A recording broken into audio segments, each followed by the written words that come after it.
This is part 9 in a series of videos on how weird the Marvel Universe would be if John F. Kennedy was assassinated in 1946. In our previous installment, we talked about an alien invasion in 1962 where Earth's heroes defended the 15 most populous cities the aliens more than likely would have targeted. But poor Los Angeles didn't have any heroes in their corner. Or did they? In the 1930s, as per our non-sliding timeline, Howard and Mariah Stark had fertility problems, and Howard sought help from an alien, Recorder 451. 451 believed the rest of the universe was going to come gunning for Earth, and since he wasn't allowed to directly help, he wanted to make sure Earth had a protector when the hammer fell. 451 helped the Starks conceive a child, Arno. Howard detected trickery, tried to outmaneuver said trickery, and it put the kid in a super advanced iron lung where he couldn't even speak. The Starks hid Arno, so 451 wouldn't kidnap him and adopted Tony as a decoy. On Earth 616, Arno knew about 451 and why his parents hid him away. While we don't know where the Mariah Stark Foundation Hospice is in California, it's probably close enough to Los Angeles that Arno messed his pants when the invasion began.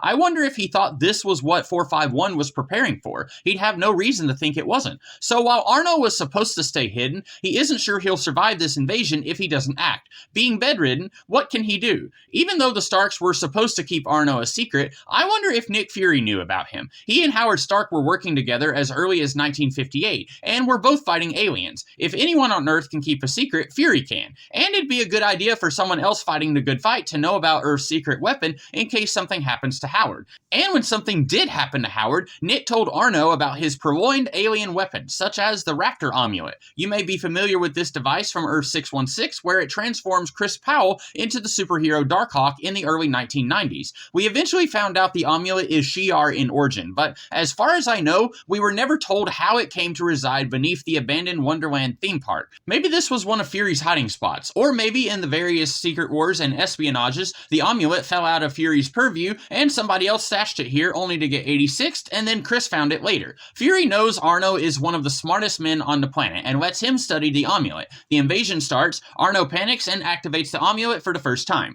Considering he only turned the amulet on 4 seconds ago, he does a good job protecting LA until what's left of the invasion force retreats. Arno takes this opportunity to continue studying the amulet and its effects firsthand. Chris Powell's mind struggled with the information the amulet tried to feed him and created a fiction his mind could comprehend. But Arno is smarter than Powell, so he quickly figures out an alien android is swapping places with him in null space. It took the Raptor Razor pushing Chris out of the driver's seat for Chris to find the Tree of Shadows, but since Arno's brain was souped up by 451's Kree science, Arno is soon able to control the Darkhawk armor on Earth while simultaneously exploring the Tree of Shadows. He discovers the tree is the source of the fraternity of Raptors, evil androids manipulating events across the galaxy. Stark realizes his presence in the tree has alerted the fraternity to the existence of Earth, and Stark may have just traded one group of evil aliens for another. But things aren't quite as dire as he thinks. One, the fraternity of Raptors are all about manipulating from the shadows, so they're not going to come at Earth in full force. Two, Arno realizes he isn't limited to the one Darkhawk armor connected to the amulet Fury gave him. From the Tree of Shadows, Arno can subsume any of the Darkhawk avatars thanks to his superbrain. Yes, we're told the other species of the universe are at a disadvantage in the Tree of Shadows, but biologically, Arno is still 100% human, even with the Kree science making him smarter. So Arno can project himself into any raptor body anywhere in the universe and interrupt the plans the fraternity had going in that part of the universe. Not to be callous, but Arno isn't quite magnanimous enough to selflessly go around the universe combating the fraternity's plans, but he might do this if it distracts the Raptors from coming at Earth.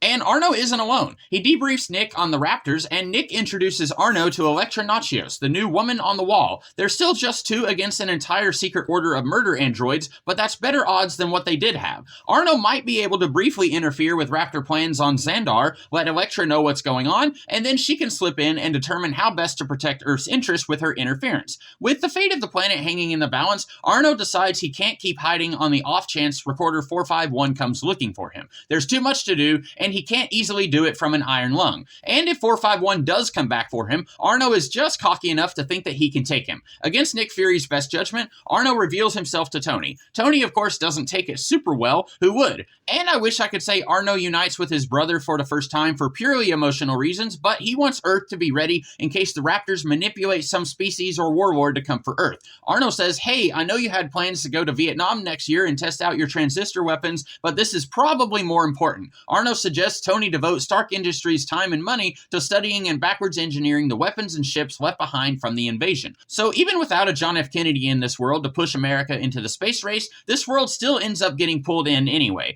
Most of the nations of Earth were impacted by this invasion and will be doing what they can to prepare for something like this that might happen again. It might be several years before they have reliable spacecraft and people trained to use them in case something like this does happen again, but this is a good start. And that's a good place to stop for today. I hope you guys liked this one. I know I liked making it, and if you did like it, I have several other weird fanfiction-y videos in this world I've already done, and I have plans for more in the future. I hope you'll watch them. Until next time, have a good one.